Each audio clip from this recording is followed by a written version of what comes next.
source to an organic source.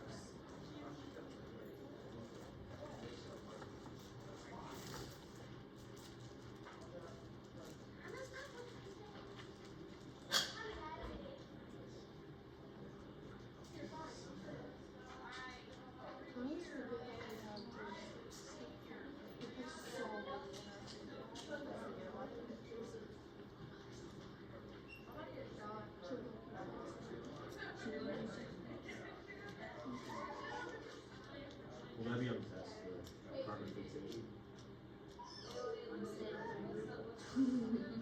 Good to know though. I write these tests like Well, how many weeks do we got? tests. We still have to learn cellular respiration. But we're getting done with photosynthesis, so that's it. Now this is the details I don't expect you to know. PGAL, PGA, Rubisco, that stuff is a little too detailed for you. I don't expect you to know that. I do want you to remember that NADPH, we learned that yesterday, that NADPH was created in the first part of the light-dependent reaction, and so we are using that in this part. So here is the Calvin cycle. With the Calvin cycle, we have carbon dioxide coming in, and that is absorbed through the leaves of the stomata. And the stomatas are these little openings at the base of the leaf and in the stem, and the carbon dioxide is going to come into that. And then we have our ATP and NADPH. These were both made during the first step of photosynthesis. And then we have more ATP used over here. So this would not be able to happen if we didn't have ATP. We also have glucose being used or being created. Now, if the plant did not want to make glucose, then it would not need ATP at all. And it would not need NADPH at all. So if it just wanted ATP, then it would just use the first step. But because it wants to make sugar, then it needs this second step, this Calvin cycle, and it needs the carbon dioxide. And all of this is taking place within the stroma. So this is the two processes together. Oh, I forgot to say something about this. So the first portion of the cycle, the first portion of the cycle is ATP going in, NADPH going in, and then it makes a glucose. The second portion where ATP is used over here is resetting the cycle. So once the cycle starts to spin, it needs to reset itself so that it can go again. So it starts, it makes a glucose, but it needs to reset so that it can repeat itself. It's not going to just magically keep going. It needs energy put into it so that it can repeat the process and go again and again and again. And we got all of this energy from the first step. So here are the two processes side by side. We have our photosystem 2 and our photosystem 1, which we learned about yesterday, our light energy striking those photosystems. We have our hydrogen being concentrated over here, and where do all these hydrogens come from? Science. What's broken apart? It's something that the plant can get pretty easily. It's in the equation. Water. Oh, good job. Water. Water, you said it too, I heard it over there. Water is broken apart into hydrogen and oxygen. The hydrogens are also accumulated with the electron transport chain pushing them through. And then where does the electron eventually end up? Once the energy is all gone, the electron is added to the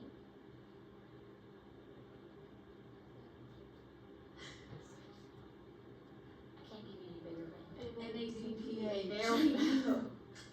NADPH, that's where the electron eventually ends up.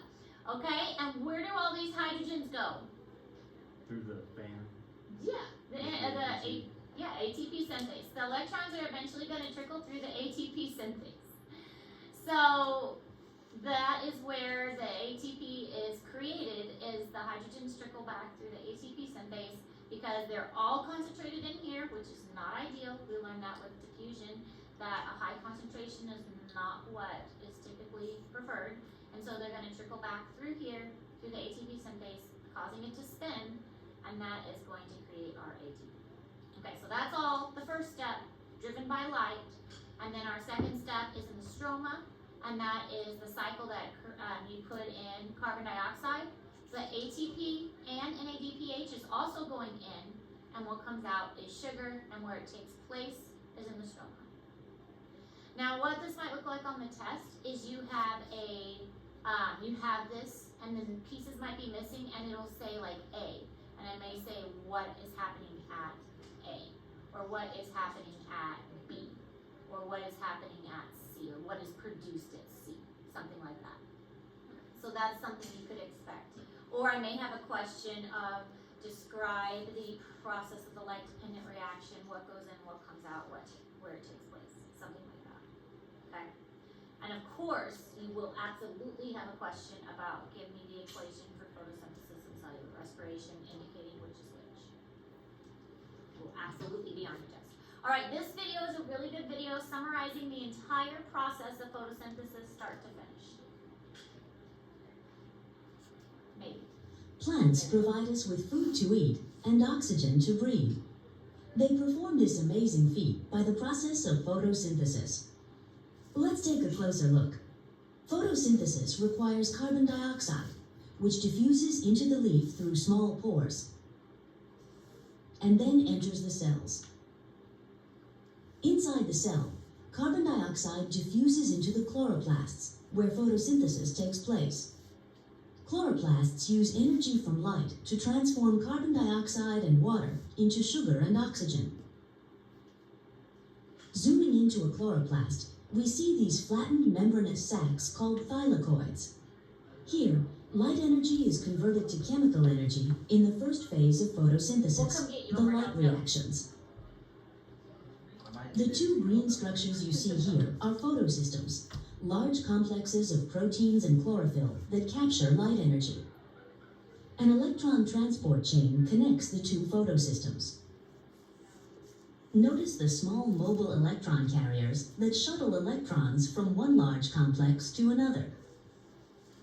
Now let's take a closer look at the steps of the light reactions. The photosystem on the left absorbs light energy, exciting electrons that enter the electron transport chain. Electrons are replaced with electrons stripped from water, creating oxygen as a byproduct. The energized electrons flow down the electron transport chain, releasing energy that is used to pump hydrogen ions, the blue balls, into the thylakoid. In the photosystem on the right, light energy excites electrons, and this time the electrons are captured by an electron carrier molecule, NADPH. The high concentration of hydrogen ions inside the thylakoid powers ATP synthase, producing ATPs. The light reactions in the thylakoid have produced two energy products, ATP and NADPH, that will now power the production of sugar in the Calvin cycle. The Calvin cycle takes place outside the thylakoids in the stroma, the thick fluid of the chloroplast. At the beginning of the cycle, carbon dioxide molecules combine with molecules called RUBP. The resulting molecules go through a series of reactions powered by ATP and NADPH from the light reactions. Sugar molecules known as G3Ps are produced. Most of the G3Ps are rearranged back into RUBPs that will begin the Calvin cycle again. But the important product of photosynthesis is the remaining G3P sugar. Some G3Ps are used to build glucose, which can combine into starch or cellulose. Still other G3Ps form sucrose. And some of the sugar is broken down by cellular respiration using oxygen in the plant's own mitochondria, generating ATPs that can power other work of the plant. Excess oxygen diffuses out of the leaf through the pores, while more carbon dioxide enters. With three simple ingredients, carbon dioxide, water, and light, plants produce sugar and oxygen by photosynthesis, powering plant metabolism and ultimately providing your fuel as well. All right, so the are tiny closable gaps on the surface of a stem and leaf. They open to let carbon dioxide in and oxygen out, but when they're open, water can also escape, which is the main issue. Carbon dioxide and oxygen going in and out isn't really a problem, but it's the water that's the problem. When the water is going in and out, that can be the problem because the hot, dry days is going to evaporate the water, and on wet days it doesn't really cause an issue. But there are a lot of plants that live in very hot conditions that can cause issues with the water escaping.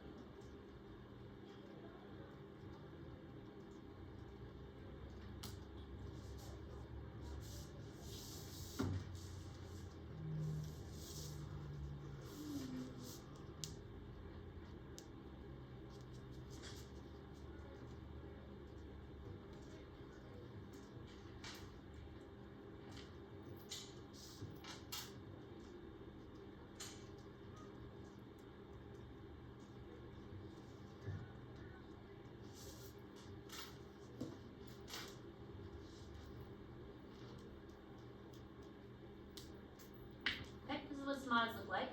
I think they look pretty cool, like eyeballs or little mouths. This one's closed, and this one's open. This is on the underside of a leaf. This is the epidermis, and these are like the epidermal cells, and these are like the parts that pull open the stomata. C3 plants are, well, there's different kinds of plants, and the different types of plants will, it's called fixed carbon. They'll fix carbons in different ways. And there are three main ones, C3, C4, and CAM plants. For the test, I'm not going to expect you to know the nitty-gritty details, but I do want you to be able to give me an example of each type of plant and kind of know the basics behind it. So for instance, a C3 plant are examples like beans, rice, sweet potatoes, and most of the temperate crops. So the ones that we have around here would be C3 plants. So like the trees and stuff we have around here are C3 plants. And they only use the Calvin-Benson cycle to fix carbon. So just like we were talking about with the Calvin-Benson cycle, that's really all they use for their process is the Calvin-Benson cycle. They'll open up the stomata, the carbon goes straight to the Calvin-Benson cycle, and that's really all they do. They're good for hot conditions, they're good for cold conditions. Most of them are gonna die off though in cold, like really cold conditions at wintertime, or they'll go dormant like the trees go dormant.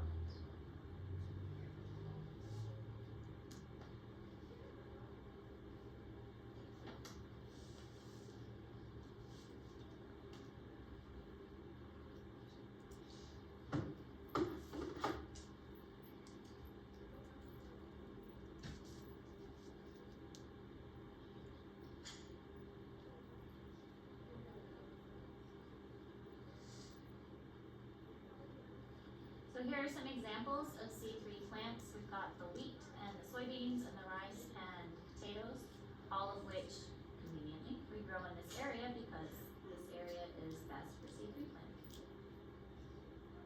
Now this is different from C4 and CAM plants. C4 and CAM plants are more heat tolerant. They're used to hotter, drier conditions, and even in hotter, drier conditions, they are able to maintain their sugar production. Now, if a plant is in a hot condition and it has to close its stomata, then it potentially loses the ability to produce sugar. Because when the stomata is closed, it can't absorb carbon dioxide. So if it can't absorb carbon dioxide, then it can't make sugar because it needs the carbon to make C6H12O6. So if the stomatas are closed on hot, dry days, then the sugar production is going to go down, unless it's a C4 or a CAM plant. In these cases, these plants have kind of developed ulterior ways to make sugars that help to keep that sugar production high, even if the stomatas are closed.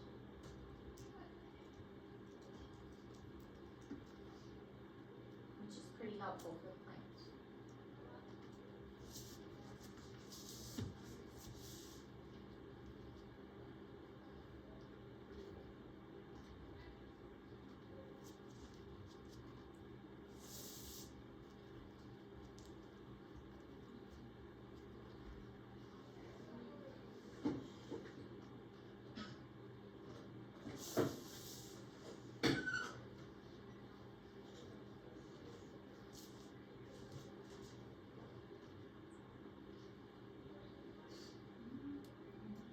So here's how it works.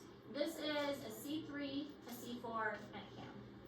So with a C3 plant, you have your carbon dioxide coming in through stomata, and it goes straight to the Calvin cycle. So no bypassing anything, it just goes straight to the Calvin cycle. With a C4 plant, it has this kind of like middle step. It's basically fixing carbon twice, so here's where it fixes it once, and here's where it fixes it twice. And it does this within, this is called the mesophyll cell. The mesophyll cell is, meso means middle, so it's kind of like a middle cell before it sends it to the chloroplast. So it comes in to the stomata, it goes to the mesophyll cell in the middle, and it fixes it once and then it fixes it twice. But this allows the carbon to be a little bit more efficient so that the plant can keep the sugar production process going, even if it does have to close the stomata and not absorb any more carbon. It has the ability to like store some extra carbon in this mesophyll cell so that the Calvin cycle can keep going.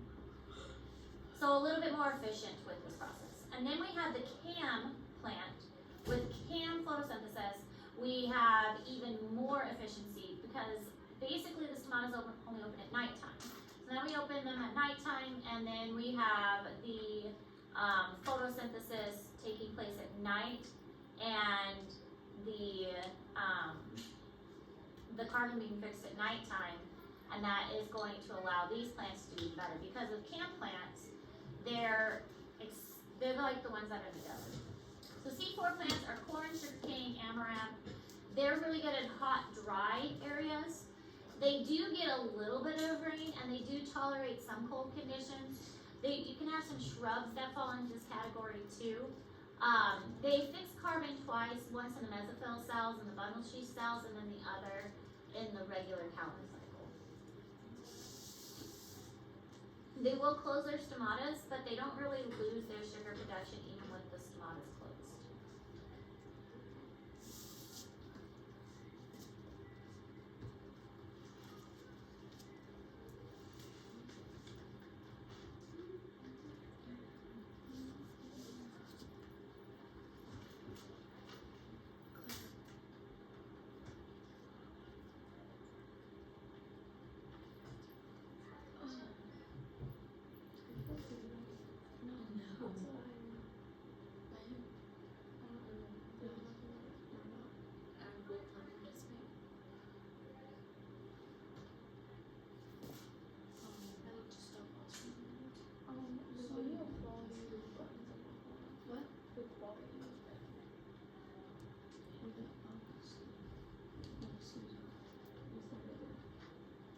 Okay, so we have just a picture of what a C4 plant would look like, with the bundle sheath cells and mesophyll cells. This is an example of a C4 plant, which is crabgrass. We have our CAM plants. These conserve water even in deserts, and they have extremely high daytime temperatures. They're mostly going to open their stomatas at night when the temperatures are lower, and this doesn't have as much water loss, which is a great strategy for them. So think of like cactus plants mostly. And they are also going to fix carbon twice, but at different times of the day. Typically at nighttime is when they're going to do most of that.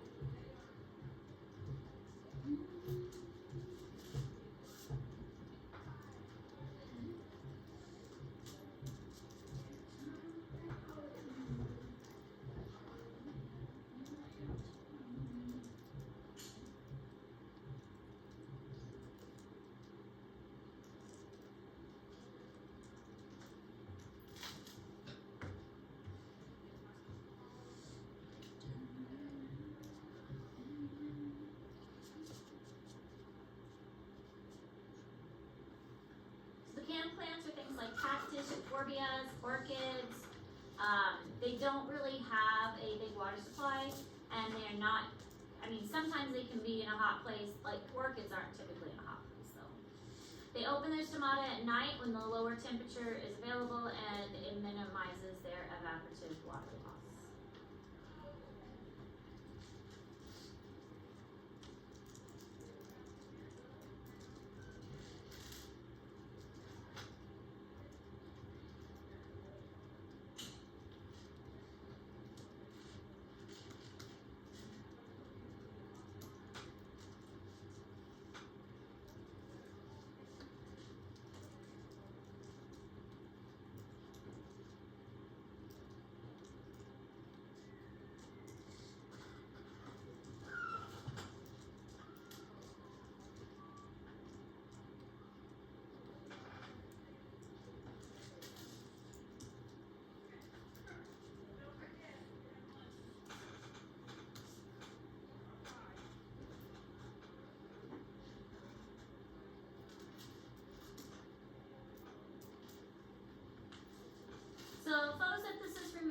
carbon dioxide from the atmosphere and fixes it into organic compounds. That's basically what it does.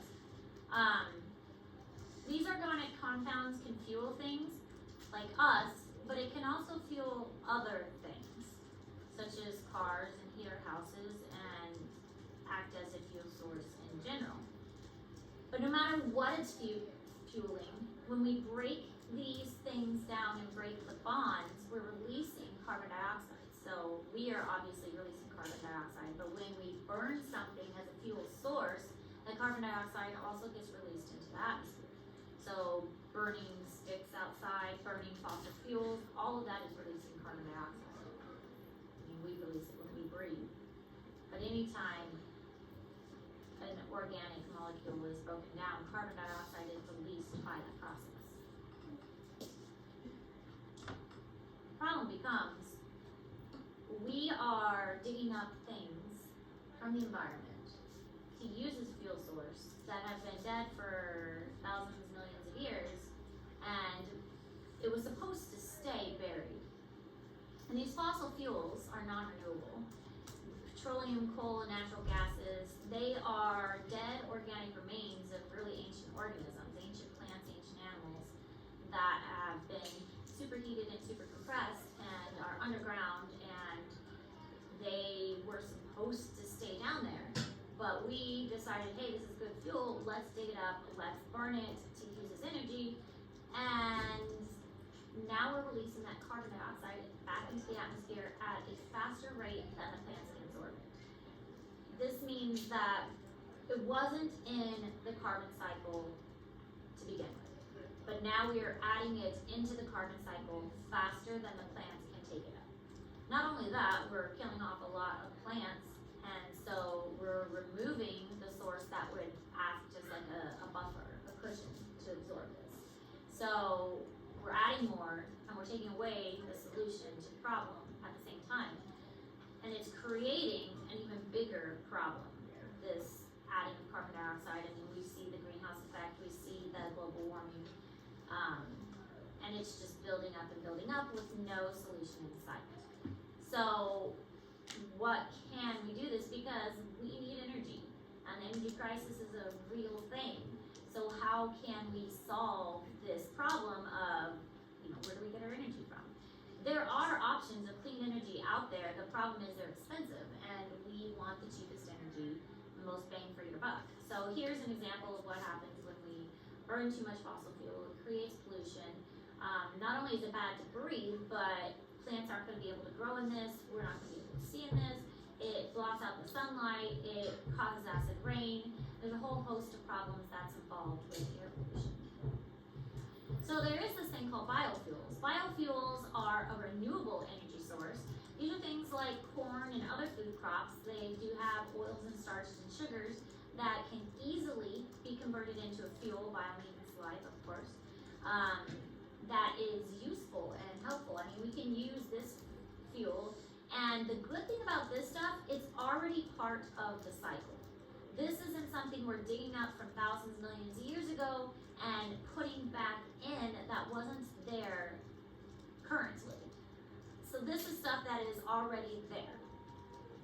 But the bad part is it's not catching on quick enough, there's not enough of it, and it's more costly to make. So when you add that up, people think it's just easier to go get the more cost-effective stuff and the stuff that's more widely available and use that instead. So we do make things like electric cars now, but we still need to charge the electric car. We still need to replace the parts on an electric car and charge the battery and, do the maintenance and all of that. So are they really better? I mean, the electric car still requires energy. Where are we getting the energy to charge that? So the idea of biofuels is a great idea, but how are we going to convince the entire world that this is the way to go?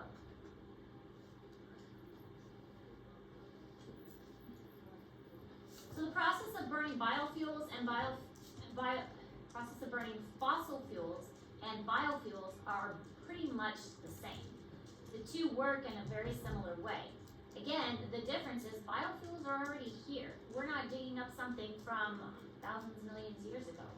These are already here, they're already present, they're already part of the current cycle. We're not going back ages to get something from a different cycle and then adding it to something that can't absorb it. It's like trying to add water to a sponge that's already overflowing. The sponge is already absorbed everything it can. It's already saturated, it's filled. And we just keep trying to pour more water on the sponge. It's like the sponge can't absorb anymore.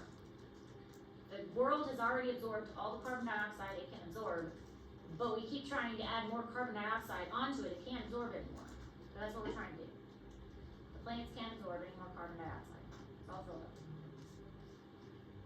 No more. Try and do it anyways.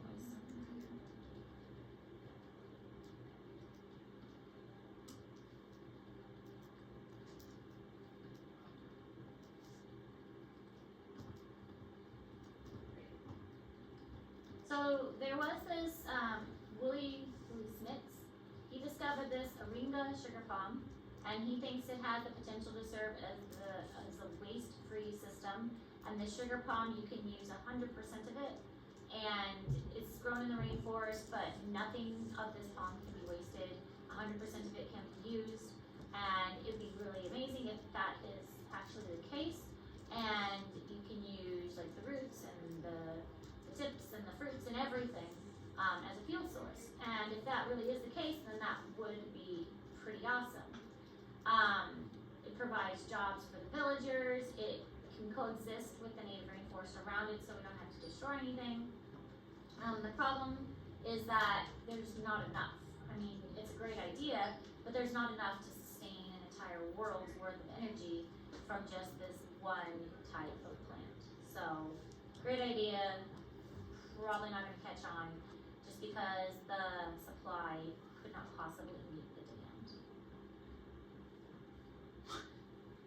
This is what the palm looks like. That's cute. Yeah, but I mean, not big enough to power the entire world. Okay, that is all the notes today. So we have an osmosis and diffusion paper due today, osmosis and diffusion lab, and then we have a cell drawing due next week. Sound good? Yep. Okay. Anybody want to go with Fisher and see if he wants to play a game? Yeah, I can. Oh, nature. Fisher could play with us.